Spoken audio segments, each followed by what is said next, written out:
Kalofman. Ngayon, tayo ano sa kalapati natin.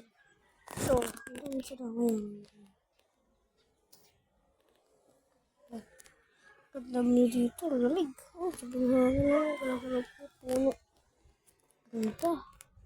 Ganda dito guys. Tingnan natin kalapati natin guys.